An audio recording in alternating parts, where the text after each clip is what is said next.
Until Dawn, game of death. चार दोस्त जेक, एमा, लिया और थियो अमेरिका के एक सुनसान पहाड़ी ट्रेल पर सुबह से हाइकिंग कर रहे थे। शाम भी होने लगी थी और उन्हें रास्ता कंफ्यूजिंग लग रहा था।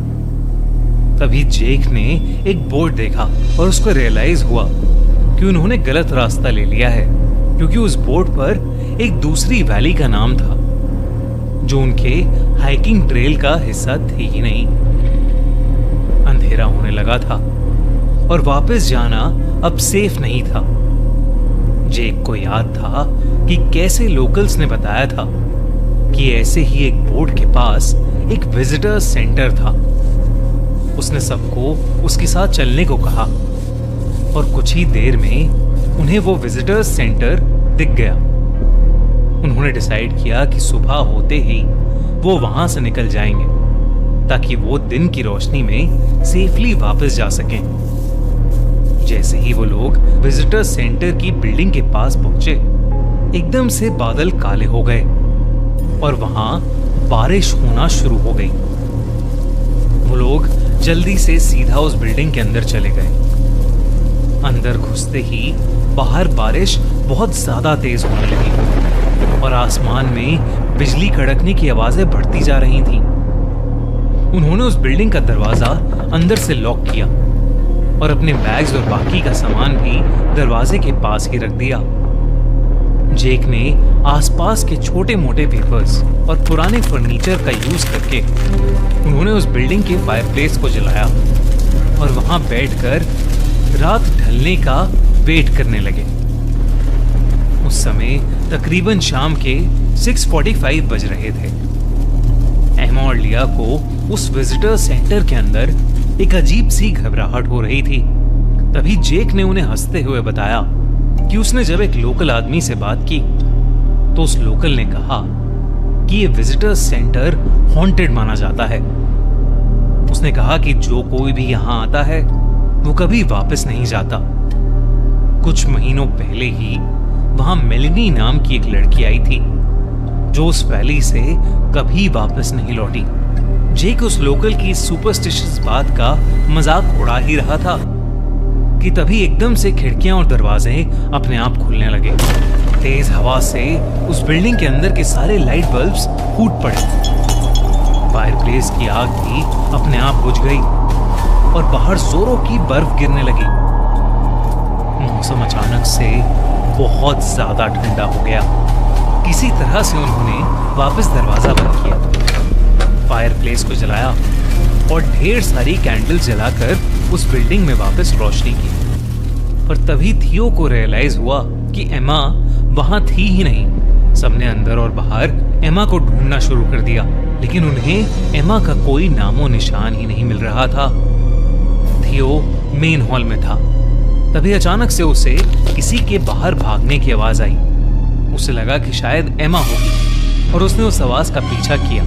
तभी उसे बर्फ में एक इंसान जैसा कुछ दिखा। उसने एमा का नाम चिल्लाया, लेकिन जब वो इंसान मुड़ा तो थियो की रूह कांप गई, क्योंकि उस इंसान की शक्ल बिल्कुल थियो जैसी थी।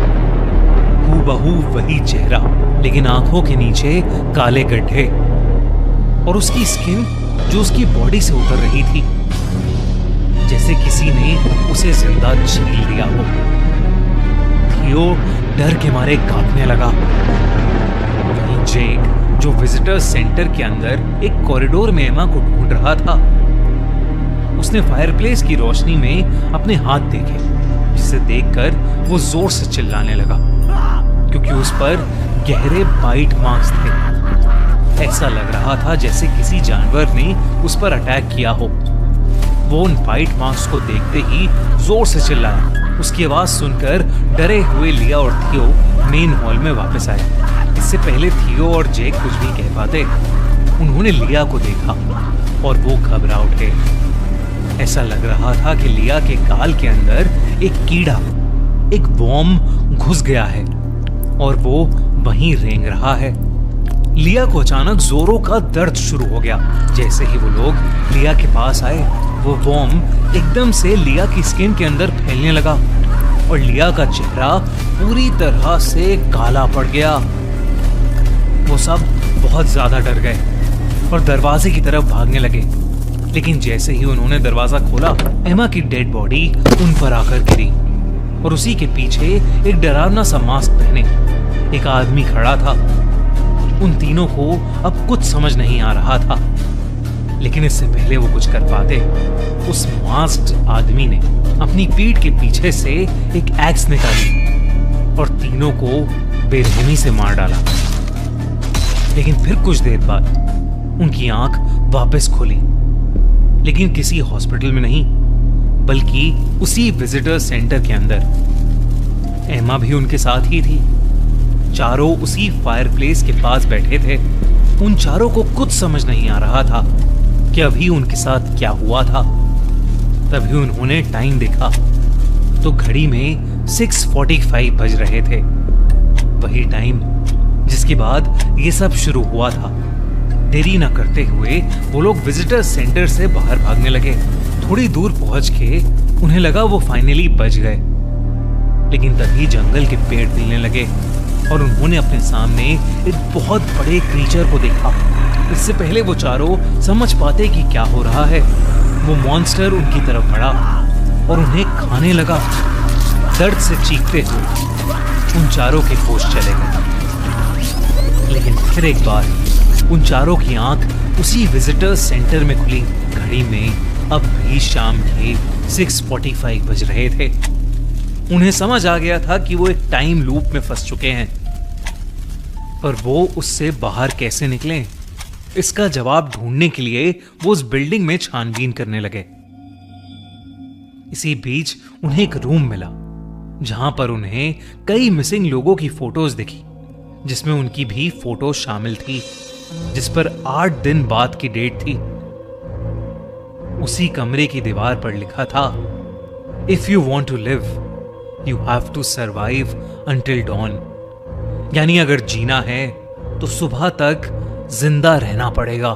तभी उनके सर पर किसी ने जोर से एक बेसबॉल बैट मारा।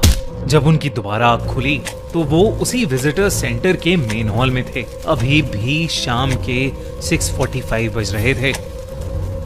इससे पहले वो कुछ भी समझ पाते, उनकी नई तरीके से मौत हो जाती थी।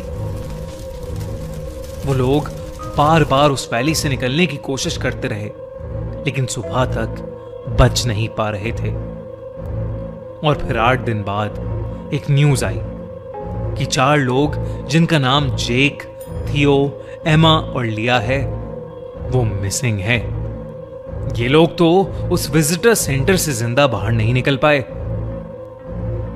लेकिन क्या क्लोवर और उसके दोस्त यहां से जिंदा बाहर निकल पाएंगे? क्लोवर अपनी मिसिंग बहन मेलेनी को ढूंढते हुए उसी विजिटर सेंटर में आ गई है। क्या क्लोवर और उसके दोस्त इस वैली में सुबह तक सरवाइव कर पाएंगे? क्या वो मेलेनी को ढूंढ पाएंगे, या वो भी उस वैली के मिसिंग लेजेंड्स में से एक बन जाएंगे? जानने के लिए देखो एकदम new horror thriller until dawn, जो कि बेस्ड है इस यूनिक सर्वाइवल के कॉन्सेप्ट पर। अंटिल डॉन 25 अप्रैल को थिएटर्स में रिलीज हो रही है। मैं तो इस मूवी के लिए बहुत एक्साइटेड हूं। आप लोग भी इसे